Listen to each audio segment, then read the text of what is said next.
하나님 말씀 누가복음 11장 27절에서 36절까지 신약성경, 제가 가진 성경은 113페이지입니다.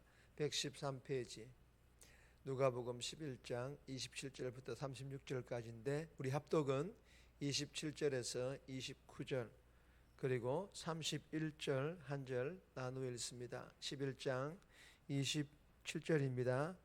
이 말씀을 하실 때에 무리 중에서 한 여자가 음성을 높여 이르되 당신을 뵌 태와 당신을 먹인 젖이 복이 있나이다 하니 예수께서 이르시되 오히려 하나님의 말씀을 듣고 지키는 자가 복이 있느니라 하시니라. 무리가 모였을 때에 예수께서 말씀하시되 이 세대는 악한 세대라. 표적을 구하되 요나의 표적밖에는 보일 표적이 없나니.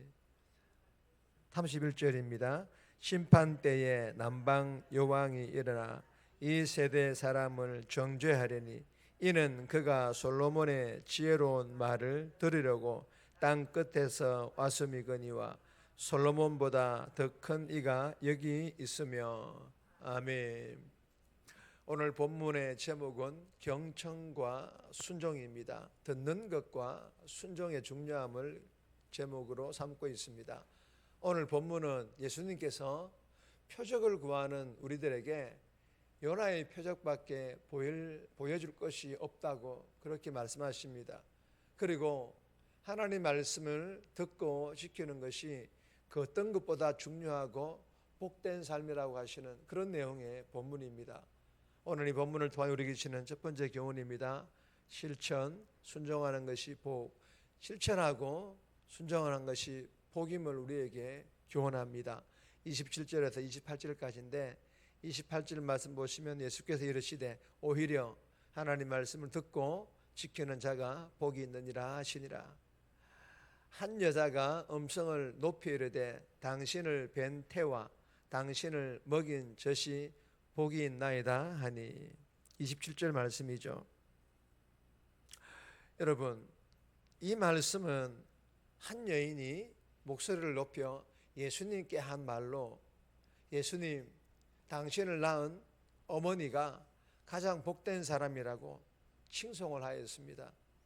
그러자 예수님께서 오히려 하나님 말씀을 듣고 지키는 자가 복이 있느니라 하시니라. 하나님 말씀을 듣는 자 그리고 그 말씀대로 지키는 자, 즉 실천하고 순종하는 자가 더 큰 복이 있다고 그렇게 말씀하십니다. 여러분, 예수님의 이 말씀은 예수님의 어머니 마리아를 무시하는 말씀이 아닙니다. 이런 의미입니다. 지금은 예수님의 어머니 마리아에게 주목할 때가 아니라는 것입니다. 뿐만 아니라 예수님의 위대함 중요하죠. 그러나 지금은 예수님의 위대함에 대하여 우리가 잘 듣고 예수님의 위대하심을 내 변화된 성품과 언어와 행동들을 통하여 드러내라는 것입니다. 즉 삶을 통하여 실천하고 순종하는 것이 더 우선이고 더 중요하다라는 그런 의미의 예수님 말씀입니다. 여러분, 예수님의 가르침에 감탄하고 동의하는 것에서 거쳐서는 안 된다라는 것입니다. 많은 성도들이 여기에 거쳐 있습니다. 그 가르침에 대하여 구체적으로 삶에 적용함으로 응답하라는 예수님의 촉구입니다. 요청입니다. 여러분, 놀랍고 아름다우신 예수님께 찬송드리는 것이 마땅하지만 그러나 예수님께 찬송드리는 것만이 신앙생활의 믿음생활의 전부가 아니라는 것입니다. 예수님의 제자들 중에 이 사도 요한은 이 예수님 말씀을 잘 이해하였습니다. 그래서 요한계시록 1장 3절에 이렇게 기록을 하였습니다. 다 같이 읽겠습니다. 이 예언의 말씀을 읽는 자와 듣는 자와 그 가운데 기록된 것을 지키는 자는 복이 있나니 때가 가까움이라. 아멘. 때가 가까움이라. 여러분, 지금은 말세의 때인 줄 믿으시기를 바랍니다. 예수님께서 다시 오실 재림의 때가 더욱 가까워지고 있다라는 것입니다. 그래서 이 예언의 말씀, 즉 하나님의 말씀을 읽는 자, 듣는 자가 복이 있습니다. 그러나 읽는 것만으로, 듣는 것만으로도 만족해서는 안 된다라는 것입니다. 기록된 것을 지키는 자, 지키는 자입니다. 삶에 구체적으로 작은 것 하나라도 적용하는 것입니다. 실천하는 것입니다. 순종하는 것입니다. 그럴 때 복이 있나니, 하나님의 은혜의 복이, 때로는 기적 같은 은혜의 복이 임할 것을 우리에게 교훈하시고 계십니다. 사랑하는 여러분, 하나님의 말씀을 읽는 중에 수도 없이 많이 우리는 깨닫지 않았습니까? 하나님의 말씀을 묵상하는 중에 수도 없이 많이 묵상하지 않았습니까?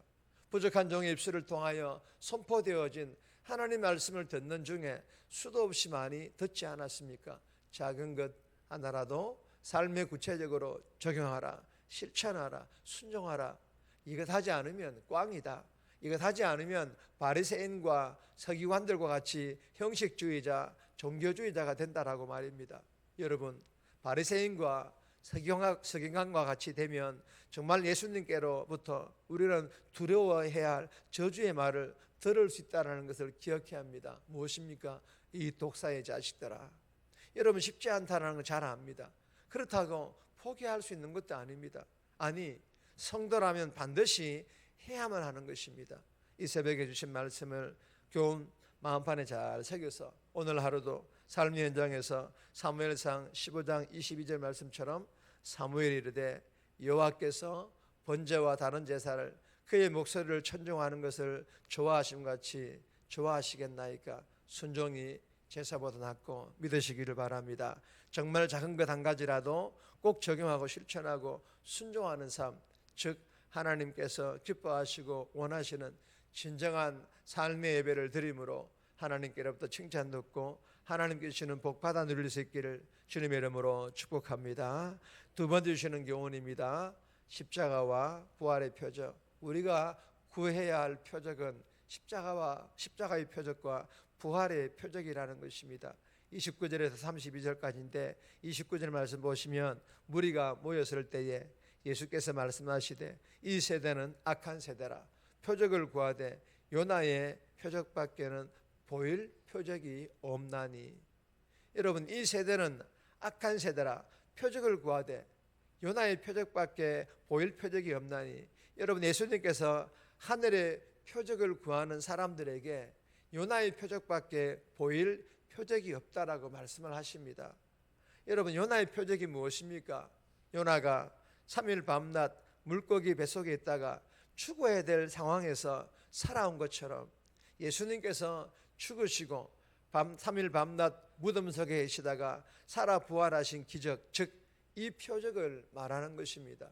하지만 사람들은요, 하늘에서 내리는 만나와 메추라기처럼 자기 배를 채울 그러한 기적만을 원할 뿐, 십자가에서 자신들을 위하여 살찌끼시고 피 흘리신 예수님의 몸과 피, 그리고 자신들을 위하여 죽음에서 부활하신 이 표적을 영적 자양분으로 삼기를 거절하고 있다는 것입니다. 여러분, 요나와 솔로몬보다 더 크신 예수님을 배척한 이들은요, 요나의 표적을 신뢰하고 회개한 니느웨 사람들과 솔로몬의 지혜를 신뢰하고 엎드린 이 남방 여왕 앞에서 핑계할 수가 없다라는 것입니다. 사랑하는 여러분, 주시는 교훈이 무엇입니까? 내 욕심만을 채워줄 세상 사람들이 원하는 그런 표적 구하지 말라라는 것입니다. 우리가 구해야 될 표적은 십자가의 죽음, 즉 나를 위하여 지신 십자가의 표적입니다. 그리고 나를 위하여 부활하신 부활의 표적입니다. 그리하여 오늘도 나를 위하여 죽으신 그 십자가 사랑을 내 안에 풍성히 채워 그 십자가의 사랑을 흘러보내는 전도자의 삶, 그리고 나를 위하여 부활하신 그 부활 소망, 즉 하늘 소망을 가지고 지금의 어려움 넉넉히 이기는 그런 믿음의 삶 오늘도 살아갈 수 있기를 주님의 이름으로 축복합니다. 세 번째 주시는 교훈은 정말 있습니다. 등불이신 예수님을 비춰라.